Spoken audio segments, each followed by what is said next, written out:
आप सभी को जय मसीह। सबसे पहले आज का इस दिन जो है पाम संडे हम मनाते हैं। इसमें हम प्रभु की महिमा करेंगे, आराधना करेंगे, कुछ गीत गाते हुए उनकी स्तुति करेंगे। आराधना से पहले हम प्रार्थना कर लेंगे। प्रियंका प्रार्थना में पढ़ेंगे।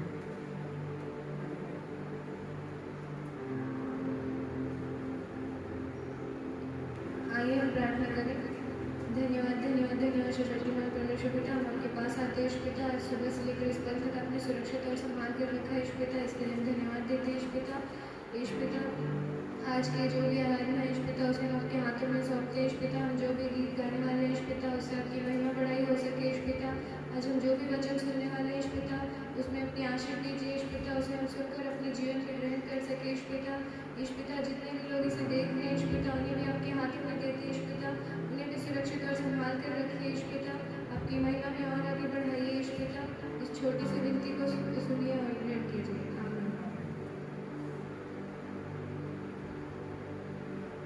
हमारा पहला गीत रहेगा यीशु मसीह तेरे जैसा कोई नहीं।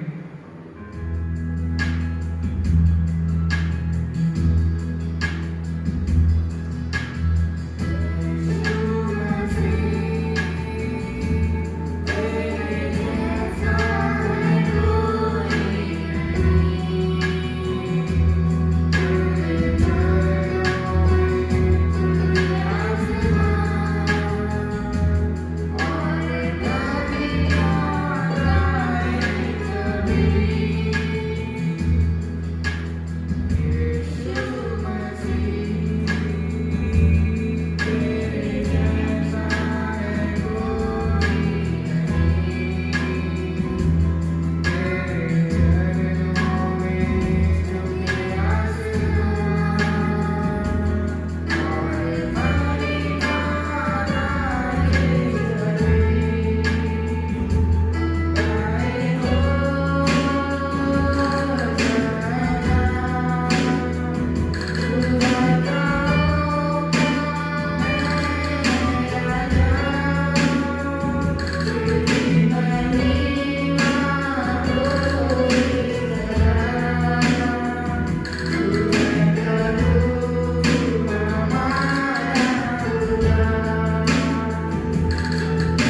आइए हम प्रार्थना में जाएंगे, अपनी आंखों को बंद करें।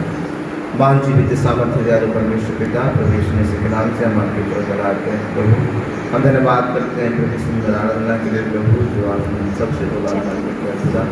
आगे के वचन को भी आपके हाथों में सब कितने लोग सुन रहे प्रभु, हर एक के जीवन में प्रभु आप काम प्रभु। आराधना के लिए बुलाए प्रभु, उनको आशीष दे, बरकत को दे प्रभु, और भी उनके जीवन से अपनी महिमा को प्रदान से धन्यवाद करते हैं प्रभु। परीक्षा के जितने भी लोग हैं सबको आशीष करें। प्रार्थना सुना धन्यवाद करते हैं खुदा, वचन से बातें करें। प्रार्थना यीशु के नाम में आमीन। प्रभु यीशु मसीह के नाम में आप सबको जय मसीह की। आज का दिन बहुत ही खास है। आज पाम संडे है, खजूर रविवार जिसको हम कहते हैं, और पूरे विश्व में बड़ी धूमधाम से इसको मनाते हैं। परंतु इस कोविड की वजह से सब अपने अपने चर्च में ऑनलाइन के माध्यम से हो या किसी और जगह से हो इस पाम संडे को मना रहे हैं। और परमेश्वर ने भी हमें ये अवसर दिया है कि हम मिल के परमेश्वर के वचन को हम सीख सकें, ऑनलाइन में हम बातें कर सकें। आइए हम देखेंगे आज के मनन के लिए लूका रचित सुसमाचार उसका 19 अध्याय और उसका 28, 29, 31 तक हम लोग पढ़ेंगे। यहाँ इस प्रकार लिखा गया है, ये बातें कहकर वह यरूशलेम की ओर उनके आगे आगे चला। जब वह जैतून नामक पहाड़ पर बेतफगे और बेतनिया के पास पहुंचा, तो उसने अपने चेलों में से 2 को यह कहकर भेजा, सामने के गांव में जाओ और उसमें पहुंचते ही एक गधे का बच्चा जिस पर कभी कोई सवार नहीं हुआ, बांधा हुआ तुम्हें मिलेगा, उसे खोल कर ले आओ। यदि कोई तुमसे पूछे कि क्यों खोलते हो, तो यह कहना कि प्रभु को इसका प्रयोजन है। हम सब लोग जानते हैं, बचपन से ही कहानी में हो चाहे विभिन्न माध्यम से हो, इस घटना के बारे में जिक्र किया गया है, लोग बताते हैं। और बाइबल में स्पष्ट रूप से कहते हैं कि इसको कहते हैं कि यरूशलेम में विजय प्रवेश। विजय प्रवेश, विजय प्रवेश का मतलब जो है जय के साथ में एक जगह पर प्रवेश करना, प्रभु यीशु मसीह का। हम लोग यहाँ पर देखते हैं कि प्रभु यीशु मसीह अपने चेलों को आज्ञा देते हैं और कहते हैं कि पास के गांव में जाए और वहाँ पर आपको एक गधे का बच्चा जो है बंधा मिलेगा, उसको लेके आना, और कोई अगर पूछे तो उसे कहना कि प्रभु को उसका प्रयोजन है। और प्रभु यीशु मसीह गधे पर सवार होकर यरूशलेम में प्रवेश करते हैं। अब जब प्रभु यीशु मसीह यरूशलेम में प्रवेश करते हैं तो बहुत सारे लोग अपने कपड़े बिछाते हैं, बाइबल कहता है खजूर की डालियाँ ला के प्रभु यीशु मसीह के चरणों पे लोग बिछाते हैं। बड़ा ही आनंद और हर्षोल्लास का माहौल था, लोग खुश रहे हैं और लोग चिल्ला रहे हैं कि यहूदियों का राजा प्रवेश कर रहा है, होसन्ना, हालेलुया। परमेश्वर की स्तुति करते हुए, नाचते हुए, गाते हुए बाइबल कहता है कि वे बड़े ही आनंद के साथ में थे। और अगर आप पढ़ेंगे उसी का 19 अध्याय का उसका 37 में लिखा गया है, निकट आते हुए जब वह जैतून पहाड़ की ढलान पर पहुंचा, तो चेलों की सारी मंडली उन सब सामर्थ के काम के कारण जो उन्होंने देखे थे आनंदित होकर बड़े शब्द से परमेश्वर की स्तुति करने लगे। और इसमें कहता है, धन्य वह राजा जो यीशु के, जो प्रभु के नाम से आता है, स्वर्ग में शांति और आकाश मंडल में महिमा। इस प्रकार से बहुत बड़ा भीड़ जो था परमेश्वर की महिमा करता था, आनंदित थे, क्योंकि उनका राजा, उनका यीशु मसीह जो है बहुत सारे अद्भुत काम को लोगों ने देखा था, इसीलिए वे आनंदित और मगन थे। परंतु आगे के वचन को जब हम पढ़ते हैं 41 अध्याय में, एक व्यक्ति था जो रो रहा था उस आनंद के माहौल में, उस खुशी के माहौल में। वो दुखी था, जहाँ सब लोग चिल्ला रहे हैं होसन्ना, हालेलुया, प्रभु की स्तुति हो, महिमा हो, बढ़ाई हो, इस प्रकार से आनंदित थे, प्रभु की प्रशंसा कर रहे थे। एक व्यक्ति था जो वहाँ पर रो रहा था। और बाइबल कहता है उसका, अगर आप 41 वचन को पढ़ेंगे तो वहाँ पर लिखा गया है, जब वह निकट आया तो नगर को देखकर उस पर रोया। वहाँ उतने सारे बड़े भीड़ के बीच में एक व्यक्ति है जो रो रहा था, और वो यीशु मसीह। प्रभु यीशु मसीह के लोग राजा बना दिए गए थे, उसका प्रोसेसन हो रहा था, बहुत बड़ा भीड़ था, कपड़े अपना जो भी कुछ था वो सब उठा दिए थे। बड़े ही आनंद का माहौल था कि उनका राजा प्रवेश कर रहा है। परंतु वो राजा जिसके लिए इतना वो लोग आयोजन किए थे, वही राजा रो रहा था। उसका रोने का कारण क्या था? क्यों प्रभु यीशु मसीह को विजय प्रवेश करना पड़ा यरूशलेम में? क्यों प्रभु यीशु मसीह इस प्रकार का आयोजन किए? वो चाहते थे कि यरूशलेम नगर में इस प्रकार से लोग प्रवेश करें। आगे हम देखेंगे इन सारी बातों में। मैं इस गधे के बारे में हो चाहे विजय यात्रा के प्रवेश के बारे में ज़्यादा बताना नहीं चाहता हूँ, परंतु प्रभु यीशु मसीह ने क्यों रोया और प्रभु यीशु मसीह उस विजय यात्रा का प्रवेश क्यों किया यरूशलेम में, उसके लिए आज हम देखेंगे। उसका 42 वचन में लिखा गया है, और कहा क्या ही भला होता कि तू ही इस दिन की कुशल की बातें जानता, परंतु अब वे तेरे आंखों से छिप गई है।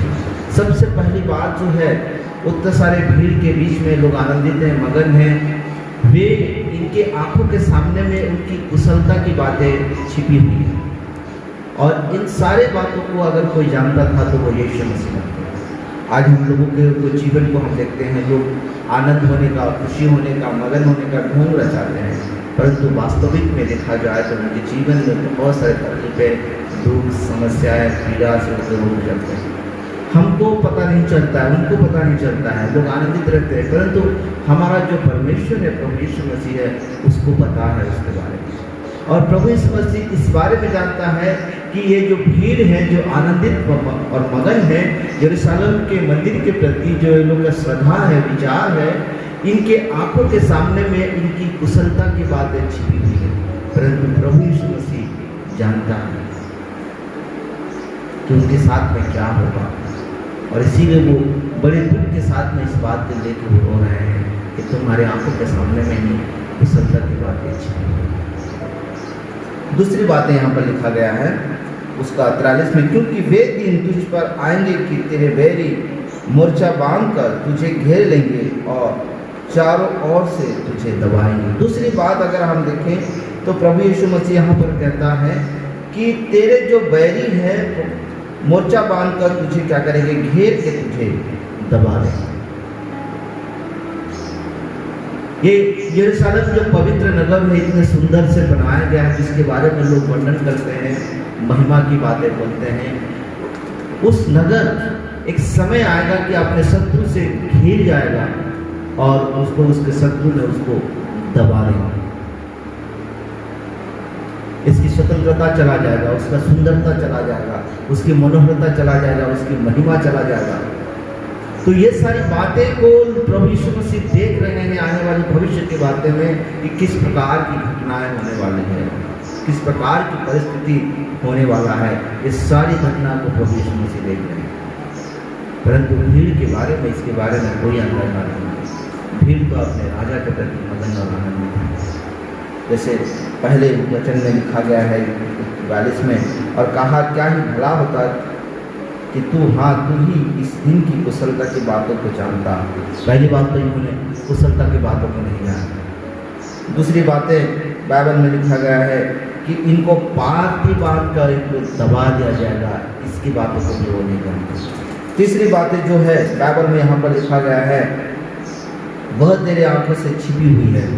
जो कुशलता की बातें हैं, बहुत सारी चीज़ें हमारी आंखों से छिपा हुआ है, हम देख नहीं पाते हैं। और बाइबल इस बारे में कहता है, पौलुस कहता है कि संसार के जो अधिपति है शैतान ने लोगों के आंखों में पट्टी बांध दिया है, लोगों को दिखाई नहीं देता। उनकी आशीषें, उनकी प्रतिज्ञा, जो परमेश्वर का प्रेम हो, चाहे परमेश्वर के उद्धार हो, अनुग्रह हो, ये सारी बातें उनकी आंखों के सामने में छिपी हुई हैं, वो देख नहीं पा रहे। आगे बाइबल में कहता है 44 वचन में, और तुझे और तेरे बालकों को जो तुझ में है मिट्टी में मिलाएंगे और तुझ में पत्थर पर पत्थर भी ना छोड़ेंगे, क्योंकि तूने उस अवसर को जब तुझ पर कृपा दृष्टि हुई की गई ना पहचाना। प्रभु यीशु मसीह यहाँ पर यरूशलेम के विनाश के बारे में बातें कर रहे हैं, और वो कह रहे हैं कि तेरे बालकों के ऊपर में भी मिट्टी में भी मिल जाएंगे, लिखा गया है। और लिखा गया है और तुझ में पत्थर पर पत्थर ना छोड़ेंगे। क्यों? क्योंकि कारण यह है क्योंकि तूने अवसर को जब तुझ पर कृपा दृष्टि की गई ना पहचाना। तो जिस समय परमेश्वर ने यरूशलेम नगर के लिए दिया था, वहाँ के निवासी को दिया था, उस अवसर को इन्होंने नहीं पहचाना, उस कृपा दृष्टि को उन्होंने नहीं किया। ये सारे घटनाएं के बारे में देख के एक ही व्यक्ति है और वो यीशु मसीह है, जो सृष्टि करता है, इन सब चीज़ों का बनाने वाला परमेश्वर, सब चीज़ों का रचना करने वाला परमेश्वर, सारी बातों को जानने वाला परमेश्वर। ये आनंद के माहौल में भी जब वो यरूशलेम के निकट में आ रहा है, प्रवेश कर रहा है, तो ये सारी घटनाओं को वो जान रहा है, वो देख रहा है कि किस प्रकार का परिस्थिति आने वाला है इनके जीवन में। अभी ये लोग आनंदित हैं, मगन हैं, खुशी मना रहे हैं, परंतु आने वाला समय जो है इनके लिए बहुत ही कठिन होने वाला है। ये यरूशलेम नगर के लिए कठिन होने वाला है, इस मंदिर के लिए कठिन होने वाला है।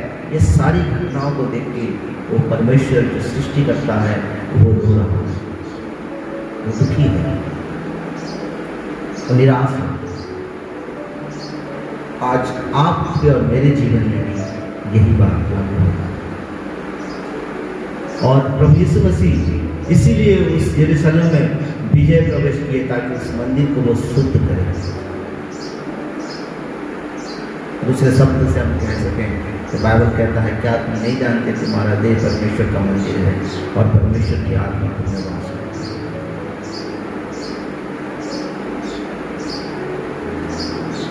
हम आनंदित हैं, आज पाम संडे है, खुश है कि परमेश्वर ने हम पर अनुग्रह किया है, दया किया है। परंतु हमारी आंखों के सामने में क्या अभी भी परमेश्वर की कुशलता की बातें छिपी हुई हैं? क्या हम अभी भी परमेश्वर के आशीष को अपने आंखों में नहीं देख पा रहे हैं? क्या अभी भी शैतान ने हमारे आंखों में पट्टी बांध के रखा है? क्या परमेश्वर का प्रेम हमें दिखाई नहीं देता है? परमेश्वर के अद्भुत काम हमें दिखाई नहीं देता है? उसकी अनुग्रह दिखाई नहीं देता है? अगर ऐसा है तो खुदा से कहें प्रभु तू मेरे जीवन में आ ताकि मैं तेरे आशीष, तेरे अनुग्रह को मैं देख सकूं। दूसरी बात है, प्रभु यीशु मसीह जानता था कि यरूशलेम के नगर को उसके शत्रु ने चारों तरफ से उसको दबा दिया।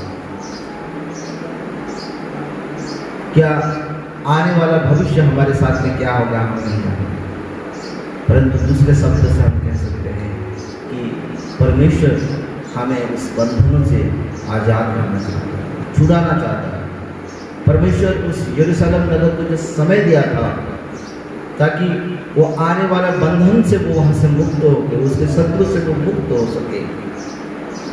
आज अगर आप और मेरे को भी ऐसा लगता है तो उस परमेश्वर को यीशु मसीह आज भी हमारे जीवन में वो विजय यात्रा प्रवेश करेगा और हमारे मंदिर को वो शुद्ध करेगा।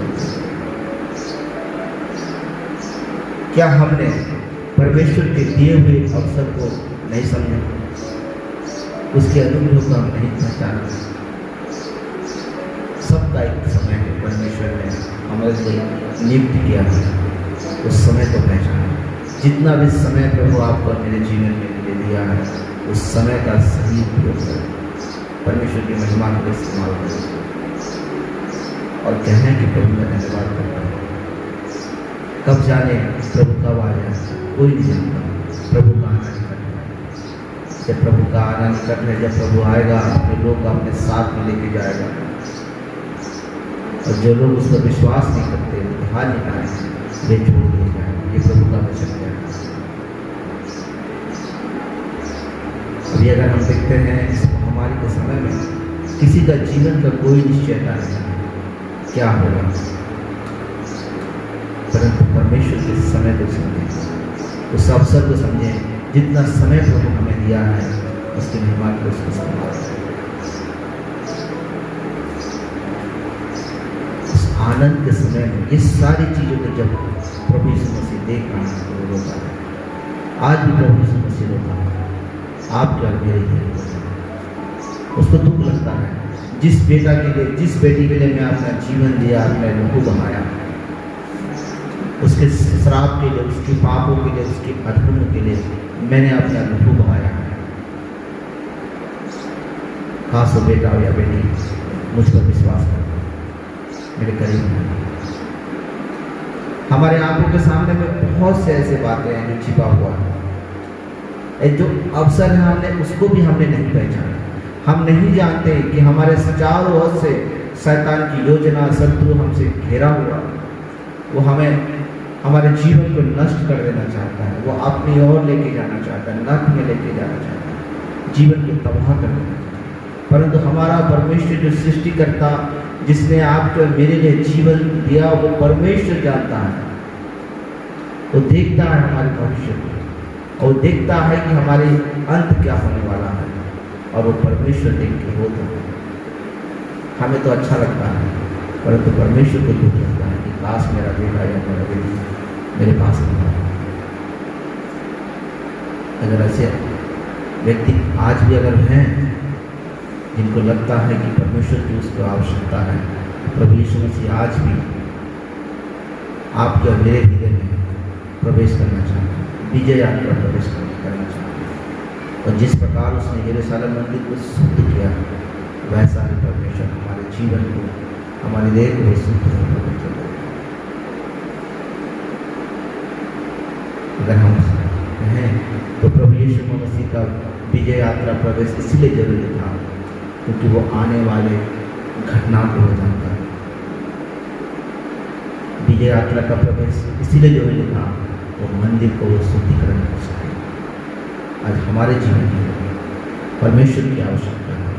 हमारे भविष्य को अगर कोई जानता है तो वो हमारा परमेश्वर, जिसने हमें बनाया है।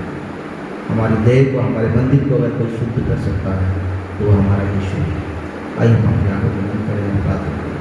प्रभु जी, हम धन्यवाद करते हैं समय इनके लिए, सुंदर समय के लिए। प्रभु सच में आपने परमेश्वर पिता उस बड़े भीड़ में जब लोग आनंदित और मगन हो रहे थे, आप उस आने वाली घटना को देख के प्रभु हुए।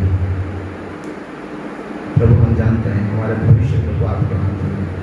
अगर कोई ऐसा व्यक्ति है जो अभी तक ध्यान नहीं पाया या आपके प्रेम को नहीं पहचाना, हम उसके लिए प्रार्थना करते हैं प्रभु उसकी आंखों को खोल दे परमेश्वर, ताकि वो प्रभु आपकी अद्भुत सामर्थ्य की बातों को देख सके, आपके प्रेम को पहचान सके। जो समय आपने दिया है प्रभु उसको वो पहचान सके कि मुझ पर जो अनुग्रह हुआ है मैं उसका सही इस्तेमाल करूँ। प्रभु की महिमा के लिए पिताजी आशीष करो। जितने भी लोगों ने संदेश को सुनते पिता, हर एक को आशीषित कर, हर एक के जीवन से बोले बातें करें, हर एक के घर में, हर एक के जीवन में आपका प्रवेश मिल पाए परमेश्वर पिता, और हर प्रकार की बुराई अधर्म को प्रभु दूर करके परमेश्वर को शुद्ध करके धन्यवाद करते। सारा महिमा अगर आपके हाथ में देते हैं, देते खुदा परमेश्वर के नाम। आमीन। हमारा परमेश्वर पिता का प्रेम, प्रभु शांति, पवित्र समझता आज से लेकर हर एक के साथ में प्रभु मसीह के दूसरा आगमन तक सदा बने। प्रभु आप सबको आशीष दे, आप सबको happy Sunday, happy palm Sunday. Thank you.